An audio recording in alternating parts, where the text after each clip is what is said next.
Ngene wis, nek perusahaan-perusahaan ana CSR rek ya. Sapa sing kerja ndek perusahaan? CSR itu apa? Corporate Social Responsibility ya. Awakmu berarti katanya ndelok potongane rada ndek perusahaan awakmu. Gak. Biasanya apa sing dilakoni corporate itu? Temen dah merespon permasalahan sosial temenan, terus menyelidiki riset ngono.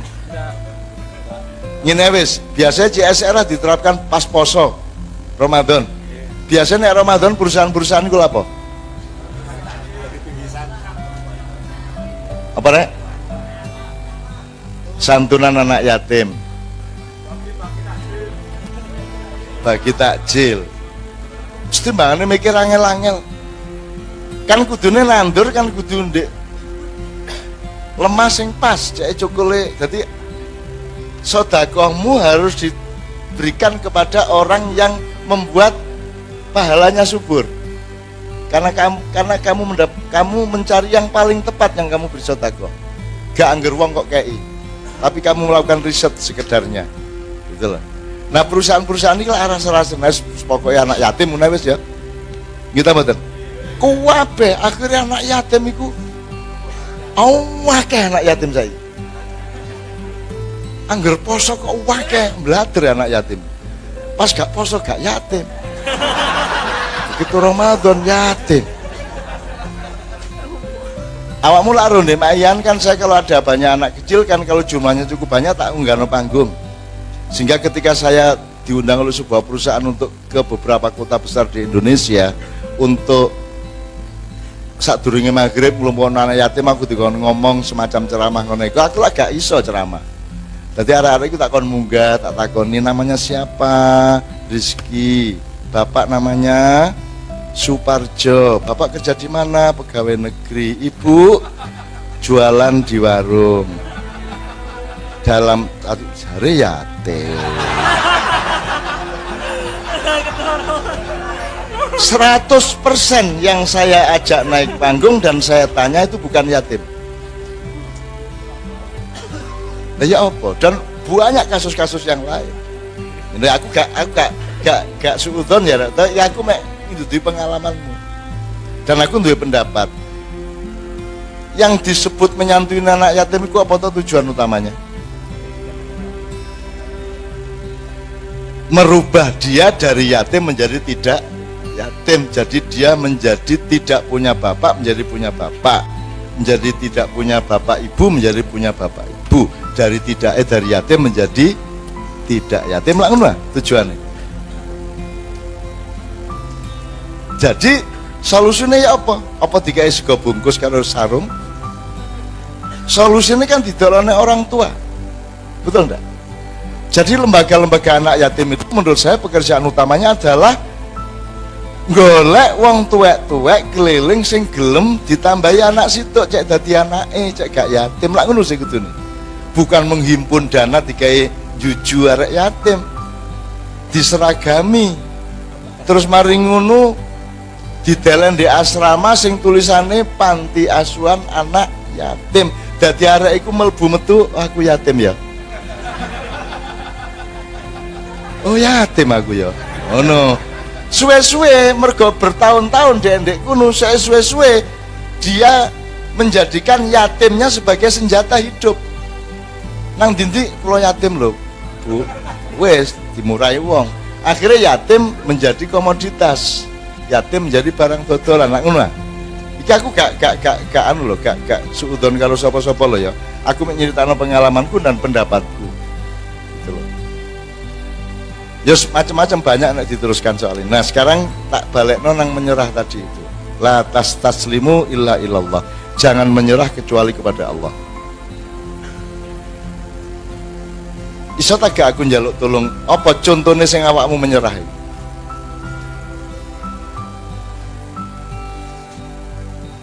Ada menyerah kepada dirimu sendiri, ada menyerah kepada orang lain.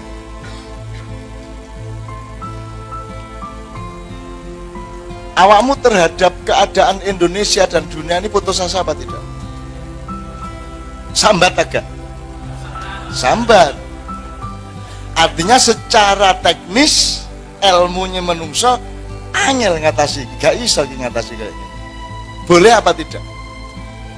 Bahwa Anda berputus asa atas hitungan bahwa kamu tidak punya kemampuan mengatasi Indonesia, masih akan jadi presiden.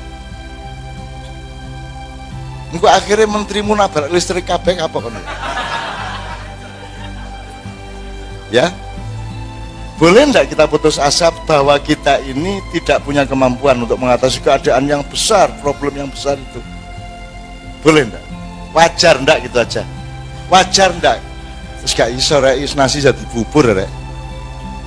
Dari sopo jadi bubur, tak jadi taek barang. Boleh enggak mengeluh seperti itu? Yang dilarang oleh Allah apa?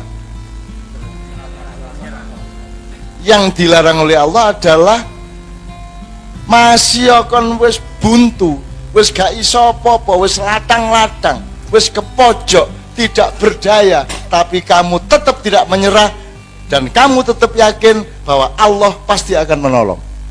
Kan begitu? Masih lumpuh ya, tapi tetap tidak menyerah terhadap keyakinan bahwa Allah akan menolong kita. Itu yang namanya tidak menyerah. Nah, kita jangan menyerah. Iki nang diki mak iya iki apa kata terusin nang diki. Aku mau menyerah. Aku pokoknya tak lakoni terus. Wong aku sing gawe ya dudu aku kok. Meneng-meneng ngene kok. Lho moro-moro lho kok cik akeh ya arek. Lho. Dek Madiun ono papat, kelompok Madiun tok papat kelompoke. Kok durung dek kono dek Pemalang, dek Pekalongan, dek Batam, dek Pekanbaru, dek loh, cik akeh arek-arek. Kelompok-kelompok dewe gak tergantung aku. Mabengi kan juga tadi malam itu kan Manages Kudro di Muntilan. Sudah 7 tahun mereka ngelompok berbulan. Gak tergantung aku gak teko ya kan masalah. Mereka wis nemokno apa sing kudu dilakoni. Ya, sing penting uripe iki nglakoni ngene terus, seneng atine, tenang uripe, ya toh, urip pikirane, menikmati selawatan Mas Yong, kadang-kadang yo nemen eleke. Artinya situk do. Gak apa-apa, tapi kan duduk kontes nyanyi selawatan. Selawatan kan bukan bernyanyi, nek bernyanyi kudu memenuhi estetika dan artistik. Nek selawatan gak, nek iso ya iya bener ya. Nek keposane gak ya gak masalah lah. Ya. Wong sing penting sing didelok adalah qulubikum wa a'malikum. Bukan ajsamikum wa suwarikum. Gitu kan? Bukan rupamu dan bukan jasadmu. Gitu ya. Nah, tidak menyerah ini tolong jadi PR bersama. Kon ojo menyerah ya, Rek ya. Ojo menyerah. Bojomu gak meteng terus. Terus.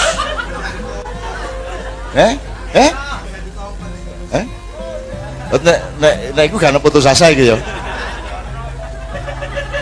Suwe-suwe kan tujuanmu berubah. Suwe-suwe. Wis pokoke aja putus asa rek ya. Ojo menyerah ya. Iki soalnya fatwane anakku iki. Jangan menyerah. Soalnya dia nggawe kaos bal-balan iki duduk jenenge dhewe tapi EAN Junior. Iku mbok ya. EANJR gitu. Wah ya wes, jangan menyerah. Ya wes, aku terus ditunggu Yudi aku, masya Allah anakku cintane karo aku. Ya Allah, binjing-binjing mugi-mugi anak kula niki saged nerusaken ngilekno banyu kali Maiyah niki. Amin ya rabbal alamin. Sekarang saya kembalikan kepada Pak Suko. Ya, monggo sewu. Atur nuwun Cak Nun. Berikutnya kami persilahkan dulur-dulur merespons, mengelaborasi lebih jauh dari apa yang sudah disampaikan oleh Cak Nun tadi terkait kegoncangan, keseimbangan itu sendiri. Lalu satu hal yang sangat penting adalah bahwa kita tidak boleh menyerah. Mengaduh boleh, tapi jangan mengeluh, gitu ya. Silakan, kami persilahkan 4 orang untuk memberikan responsnya berupa tambahan-tambahan atau pertanyaan-pertanyaan. Silakan. Atau mungkin ada tambahan dari Pak Dudung atau Mas Acang. Sambil menunggu teman-teman. Ayo, Rek. Ya, Saya ucapkan tadi ada satu pertanyaan yang masih belum terjawab tentang ini, apa namanya, bahwa terkait kebijakan pemerintah yang sudah lagi tidak banyak, yang tidak sejalan dengan suara rakyat. Kemudian ketika masyarakat atau rakyat mengajukan katakanlah keberatan melalui demo, ternyata mentok gitu. Kemudian ditanyakan apakah ada sistem atau cara lain alternatif untuk ke arah situ. Mungkin itu. Oke. Untuk teman-teman yang kuliah, terutama yang sosiologi atau visipol ya, kita mengenal istilah first world countries, second world countries, dan third world countries. Negara dunia satu, negara dunia kedua, negara dunia ketiga. Indonesia dikategorikan sebagai negara dunia ketiga atau negara berkembang. Teman-teman sekalian, dunia akan segera berubah. Teknologi digital semakin luar biasa, dan distribusi populasi maupun ilmu pengetahuan sedemikian mempengaruhi geopolitik, geoekonomi, dan juga geobudaya. Maka dalam waktu yang tidak akan terlalu lama akan terjadi perubahan level yang tadi tiga tadi. Amerika akan menjadi negara dunia kedua, Eropa akan menjadi negara dunia ketiga, Asia Pasifik, negara-negara Asia Pasifik akan menjadi pusat ekonomi dunia, sehingga dia akan disebut negara dunia pertama. Jadi Cina terutama akan menjadi negara nomor satu di dunia. Itu berarti dia yang memimpin seluruh pergerakan ekonomi di Asia Pasifik. Nah, sekarang tinggal Anda mau memilih untuk ikut memimpin ataukah Anda menjadi cleaning service dari perusahaan-perusahaan Cina. Dunia sedang berkembang seperti itu. Nah, pemimpin-pemimpin yang sedang menjadi pemerintah negeri ini tidak memiliki keberanian atau kepercayaan diri untuk membawa Indonesia menjadi sebagaimana seharusnya dan sebagaimana yang merupakan potensinya, sehingga kita akan tergiring untuk sampai hari ini kita kecenderungannya akan tergiring menjadi pelengkap penderita dari kekuatan ekonomi Asia Pasifik itu. Asaki monggo. Sebenarnya ini kita harapkan dari parpol-parpol, kita harapkan dari universitas-universitas untuk bisa memimpin anak-anak muda menjadi generasi masa depan yang bangkit untuk menentukan dirinya sendiri dan mengerti kekayaannya sendiri.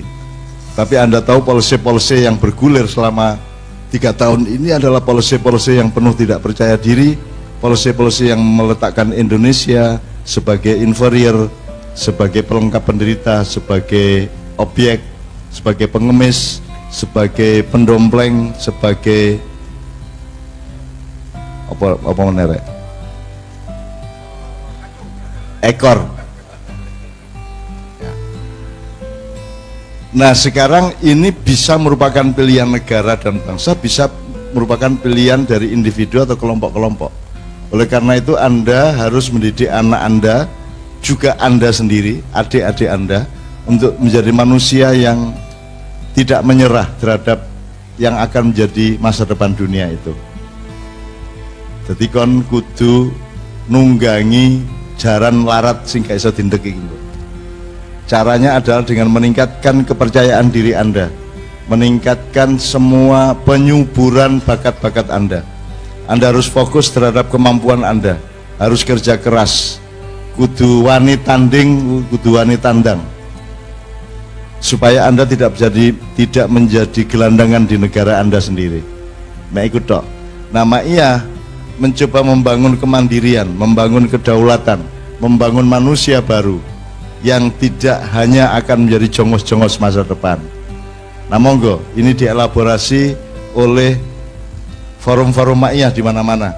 Dan itu bisa kita lakukan dari lingkar-lingkar kecil, karena kita tidak punya peluang untuk memberesi seluruh negara ini secara nasional, sebab kita sangat percaya kepada peran-peran di luar manusia. Kita percaya kepada peran Allah, kita percaya kepada peran para para makhluk-makhluk yang ditugasi Allah untuk ikut membimbing kita. Kita percaya kepada energi-energi dari masa silam, kita percaya kepada simbah-simbah, sesepuh-sesepuh, panembahan-panembahan, ki ageng-ki ageng, ki gede-ki gede, para masyayikh, para maulana, dan lain sebagainya, yang juga bekerja sama dengan kita semua. Kalau Anda tidak mau dikuasai oleh salah satu bangsa yang sekarang sedang menjajah Anda dan dipersilakan untuk dengan seenaknya menjajah Anda, maka Anda harus mempelajari bahasanya. Dan kalau Anda tidak mempelajari bahasanya, teman-teman sekalian, dulu ada asumsi kesalahan Ki Hajar Dewantoro sebagai Menteri Pendidikan yang pertama adalah dia menghilangkan pelajaran bahasa Belanda. Karena waktu itu kita bersikap puritan, nek sinau coro londo seolah-olah kita menjadi pengikut Belanda. Padahal untuk bisa mengatasi kuda larat yang diciptakan oleh Belanda, awakmu kudu menguasai bahasa Belanda. Nek kon lawan arek sing pinter pencak, ya kon kudu sinau pencak. Tak ngono. Kalau Anda melawan suatu energi, Anda harus mengatasi energi itu. Anda harus mutakabirin. Anda harus menjadi orang yang bisa mengatasi, merantasi, menggedeni masalah-masalah yang sedang Anda hadapi, yang malam hari ini kita sebut kuda larat itu. Kira-kira ngono iku rek. Iki dipikir pelan-pelan ya, secara bertahap. Pokoknya minimum awakmu, keluargamu, anakmu, adik-adikmu, dulur-dulurmu, jangan menyerah untuk kelak hanya akan menjadi gelandangan-gelandangan dan jongos-jongos. Nyambut gaya saiki ndek kuno gak apa-apa, tapi Anda harus belajar untuk menjadi bos pada akhirnya. Tirulah orang Madura, masih omek pabrik beting tapi jeragane aku. Gitu ya manusia ya. Dan manusia Indonesia punya kemampuan yang luar biasa sebenarnya, cuman tidak dipercaya oleh pemerintahnya, tidak dipercaya oleh bangsanya sendiri, dan kita saling tidak percaya satu sama lain, saling dengki satu sama lain. Nah mohon, ini yang kita kikis di Ma'iyah. Kita tidak dengki satu sama lain, kita harus saling dorong-mendorong, support-mensupport satu sama lain, dan jangan iri kepada kemajuan teman kita. Kita harus punya keseimbangan hidup, harus punya keseimbangan hati dan pikiran, sehingga kita syukuri siapa